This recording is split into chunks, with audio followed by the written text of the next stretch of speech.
അയ്യോ സുബു, ഇത് എത്ര നേരമായി റെഡിയാവുന്നു? മ്യൂച്വൽ ഫണ്ട്സിനെ കുറിച്ച് എല്ലാം അറിയാം, പക്ഷെ ഒരു ടൈ കെട്ടാൻ അറിയുന്നില്ല. നിനക്കറിയോ, ഇന്ന് ഡബിൾ സെലിബ്രേഷൻ ദിവസമാണ്. ഇന്ന് എന്റെ എൻഗേജ്മെന്റുമാണ്, എന്റെ 10th ആനിവേഴ്സറിയുമാണ്. 10th ആനിവേഴ്സറിയോ? 10 വർഷങ്ങൾക്ക് മുമ്പ് ഇതേ ദിവസമാണ് ഞാൻ എന്റെ ഫസ്റ്റ് മ്യൂച്വൽ ഫണ്ട് ഇൻവെസ്റ്റ്മെന്റ് ചെയ്തത്. So it's my 10th investment anniversary. Wow. ശരി, ഒരു കാര്യം ചോദിക്കട്ടെ, എന്നാ ഈ മ്യൂച്വൽ ഫണ്ട്സിന്റെ ഒക്കെ volatility over a long period of ടൈമിൽ കുറയോ? നീ ഒരു കാര്യം പറ, നിന്റെ സ്റ്റാർട്ടപ്പ് ഒക്കെ എങ്ങനെ പോകുന്നു?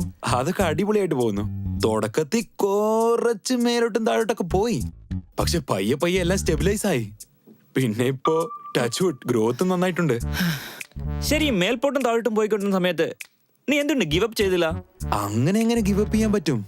I had some goals in mind. കുറച്ച് ടാർഗറ്റ്സ് ഉണ്ടായിരുന്നു എനിക്ക്. പിന്നെ ഞാൻ തുടക്കത്തിൽ തന്നെ ഉറപ്പിച്ചിരുന്നു, ഇതിലെന്തൊക്കെ നടന്നാലും I'm going to stay invested in my business for a long time. ഞങ്ങളുടെ അനിയൻ പ്രിപ്പയർഡ് ആയിരുന്നു. അത് ശരി, നീ പറഞ്ഞു വരുന്നത് എന്താന്ന് വെച്ചാ ഇറ്റ്സ് ദ സെയിം ഫിലോസഫി.